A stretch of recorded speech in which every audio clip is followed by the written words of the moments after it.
এই মুহূৰ্তত দিব বিচাৰিছো এটা ব্ৰেকিং নিউজ হুজাৰ দীঘলপালি বনাঞ্চলত উদ্ধাৰ হৈছে এটা অস্থিৰক্ত মৃতদেহ আৰু ঘট বনাঞ্চলৰ মাজত গছত চিপ লৈ থকা অৱস্থাতে উদ্ধাৰ হৈছে এটা অৱধি থোৱা মৃতদেহ আৰু স্থানীয় দীঘলপালি অঞ্চলৰ এদিন পূৰ্বে এগৰাকী নিৰুদ্দেশ হোৱা বৃদ্ধক বিচাৰ খোচাৰ চলাওঁতে ৰাইজে প্ৰত্যক্ষ কৰিছিল মৃতদেহটো প্ৰত্যক্ষ কৰি আৰক্ষীক খবৰ দিয়ে ৰাইজে। ইতিমধ্যে ঘটনাস্থলীত হুজাই আৰক্ষীৰ উচ্চ পদস্থ বিষয়া আৰু দণ্ডাধীশৰ উপস্থিতিত উদ্ধাৰ কৰা হয় মৃতদেহটো।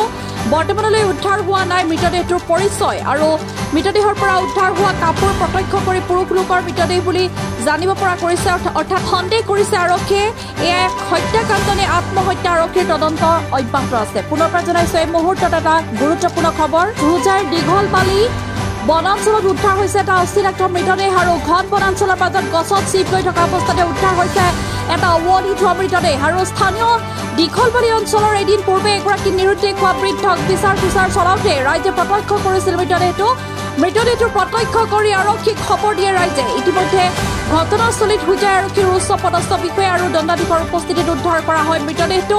বৰ্তমানলৈ উদ্ধাৰ হোৱা নাই মৃতদেহটোৰ পৰিচয় আৰু মৃতদেহৰ পৰা উদ্ধাৰ হোৱা কাপোৰ প্ৰত্যক্ষ কৰি পুৰুষ লোকৰ মৃতদেহ বুলি জানিব পৰা কৰিছে, অৰ্থাৎ সন্দেহ কৰিছে আৰক্ষীয়ে এয়া এক হত্যাকাণ্ড নে আত্মহত্যা। আৰক্ষীৰ তদন্ত অব্যাহত আছে।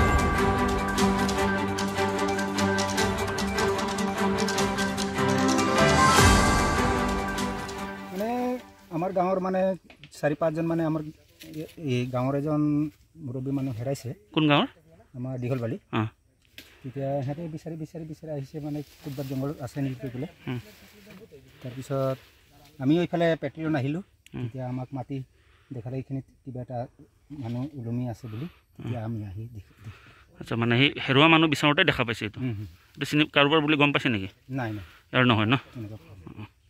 এই ঠাইখনৰ নাম কি? দীঘলপালি। এটা আৰক্ষী আহিছে উদ্ধাৰ কৰিছে। আৰক্ষী আহি